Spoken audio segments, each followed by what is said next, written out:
Today, we're going to go through the process of making one of my large platters.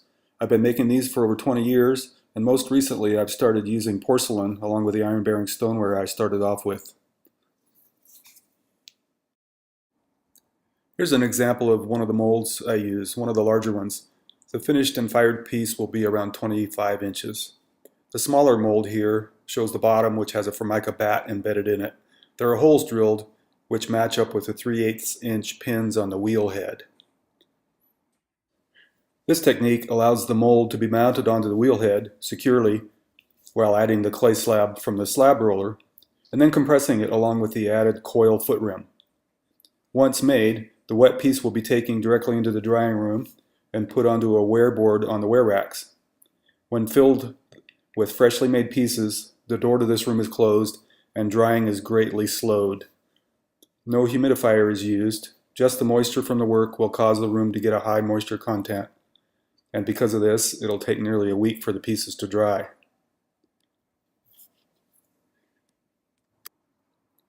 When dry, the work is removed from the molds, flipped over, as we see here. All that remains to be done is sanding of the edges, which are rough, and then drilling 2 holes in the foot rim in order to thread a wire through later on after firing. This wire will allow the piece to be hung on the wall.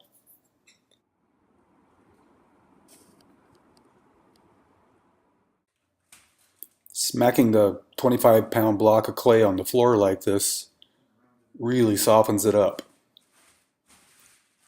Makes it much more workable. So today I'm doing a 20-inch piece, and that requires about 20 pounds of clay.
Here I'm using about an 8-inch sonotube, they're called. It's a concrete form for building foundations or piers.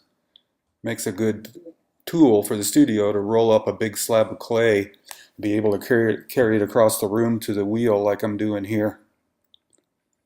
And then I just unroll it onto the mold.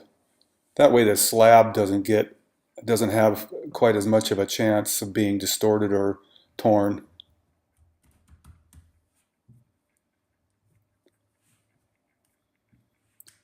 Pulling all the extra clay off from around the edges of the mold, because I won't need it, of course.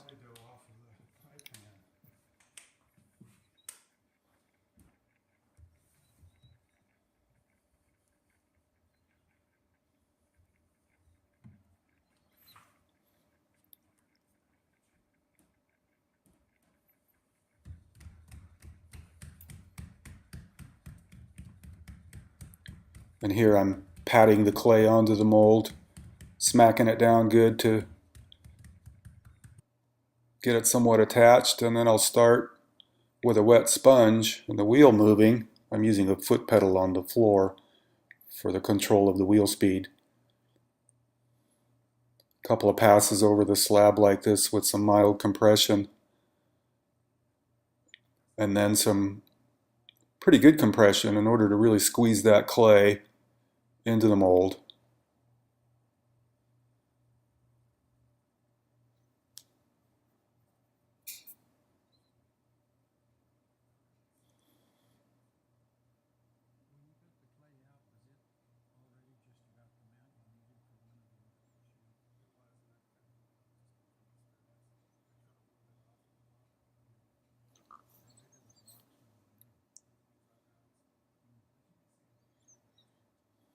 So of the 20 pounds I started with, you can see I probably got 5 to 8 pounds left over.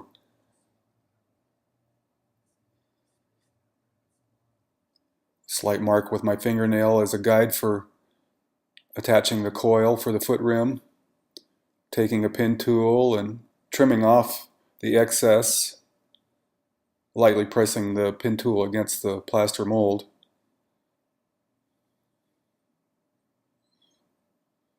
And here I'm just removing some of the small crumbs and debris from the edge. In this particular case, for the 20-inch diameter platters that I do, I use about 1¼ pounds of clay for the foot rim. So I'm rolling that 1¼ pounds out into a coil, and then I'll carry that over to the piece on the wheel.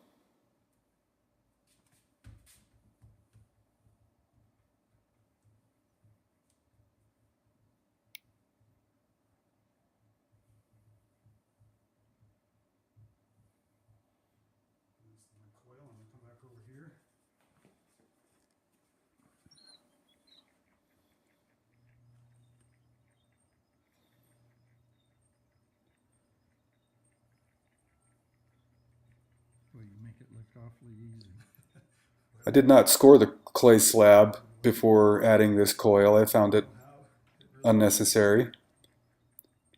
But the coil is attached with some care and compressed, because if there are any areas of failure on these pieces, it's where the coil foot rim is attached to the slab of the platter. So I want to make sure to really attach and compress this really well here at this point.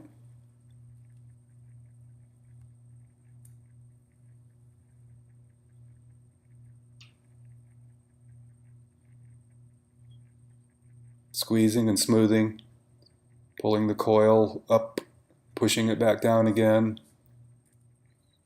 Often we'll discover that there are small bubbles in the clay, so I'll puncture those with a pin tool, squeeze the air out, Just bursting the bubbles in. And putting some pressure on them too, so that it's not just providing and compress some more. squeezing the air out. Otherwise, I'm just closing it back in again. Mm-hmm. Looks like I've got most of it out. So.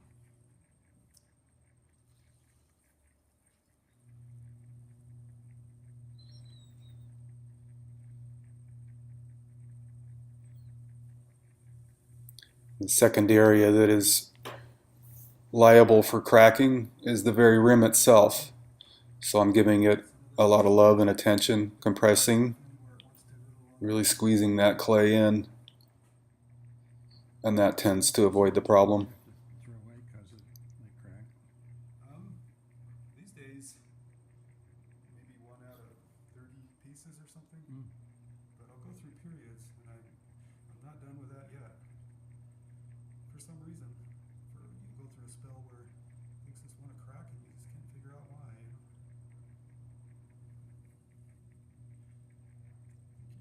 Feel like I'm doing everything right, but it's very technical, and a lot that can go wrong. And if there's something you're overlooking,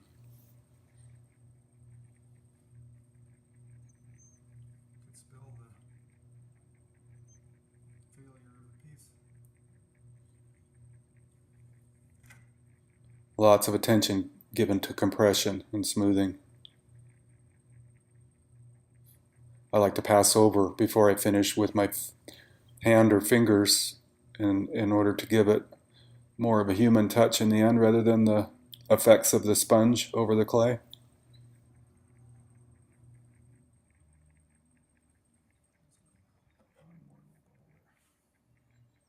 One more small air bubble found there and removed.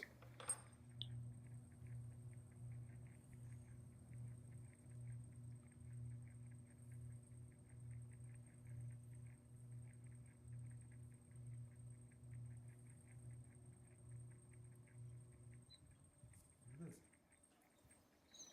That's it. Should I stop this yet? And the piece goes into the drying room.